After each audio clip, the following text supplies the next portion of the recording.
नमस्कार। मेरा नाम भावना बजाज है और मैं ह्यूमन राइट कमीशन और एनसीपीसीआर में कंसल्टेंट रही हूँ। बच्चों के लिए काम करना, महिलाओं के लिए काम करना हम शुरू से ही कर रहे हैं ये काम।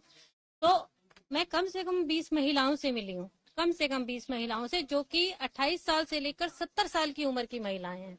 जो 70 साल की महिलाएं हैं वो आंखों में पानी लिए हुए कोने में खड़ी हुई थी, जिनको मैंने बुलाया है कि बहन आपके साथ क्या हुआ है, आप कुछ बोलना चाह रही हैं और बोल नहीं रही हैं। तो उन्होंने, किसी ने अपनी बहू के बारे में बताया, किसी ने अपनी बेटी के बारे में बताया। एक जगह पर मैं अकेली गई थी, किसी कैमरा पर्सन को उस समय नहीं ले गई थी, क्योंकि कॉन्फिडेंशियलिटी बहुत जरूरी है महिलाओं की। एक महिला जिसके बारे में पता चला है, उसके चेहरे पर हम पूरे चोट के निशान देख कर आए हैं। 4 साल की बच्ची को लेकर वो रात को घर में नहीं आती है, छुप कर रहती है। उसके पति को गांव छोड़ने पर मजबूर होना पड़ा है, वो यहाँ से चला गया है। ये मेरी बिल्कुल विनम्र आप लोगों से प्रार्थना है, किसी भी महिला का अगर आप चेहरा दिखाएं तो उसको ब्लर कीजिए। रात को वो बुलाते हैं, महिलाओं को बुलाते हैं, खूबसूरत जवान महिलाओं को बुलाते हैं, बुजुर्ग महिलाओं को धमकाते हैं, बच्चों को उठा लेने की धमकी देते हैं। ज्यादातर जो नाम आया है, जितनी महिलाओं ने लिया है, वो शिबू हाजरा का नाम लिया है। मैक्सिमम महिलाओं के मुंह से हमने वो नाम सुना है। वो रात को जब भी उनके पार्टी ऑफिस में लोग आते हैं, वो उनको बुलाते हैं, रात भर रखते हैं। और हमने ये भी पूछा था कि क्या एक से ज्यादा महिलाओं को रखते हैं। तो एक महिला ने बोला, जब ये शिकार करते हैं ना, तो किसी एक को चंगुल में लेते हैं, बाकी को भेज देते हैं। और वो महिला को इतना धमका के भेजते हैं।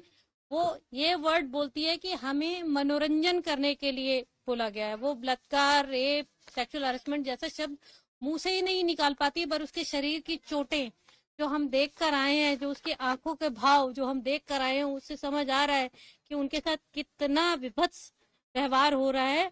और विश्वास नहीं होता कि आजाद देश में ये सब हो रहा है। मतलब ये सब हमने फिल्मों में सुना था, देखा था, पर ऐसा असल में होता है वो नहीं मालूम था। जब भी ये किसी को कंप्लेंट करते हैं, वो बोलती है पुलिस के पास तो हम कंप्लेंट करने जा ही नहीं सकते, क्योंकि हमारी सुनता नहीं है।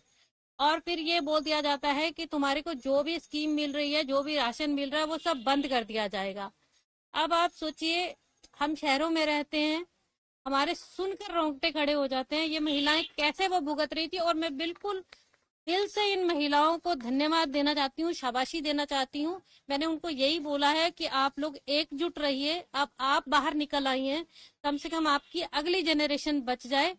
और इस पर जो भी आप बोल रही हैं, उस पर एक मत रहिए। वो बोले कि 5 महिलाओं ने स्टेटमेंट दिया है।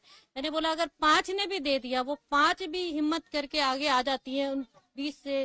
ये 20 तो यहाँ मुझे मिली हैं, जाने अभी तो जहाँ 144 है वहां हम गए नहीं है। तो वो कितनी वो संख्या होगी। अगर 5 भी खड़ी होकर स्टेटमेंट दे देती है, तो मेरे को लगता है कि मैं उनको दिल से सैल्यूट करूंगी। Thank you.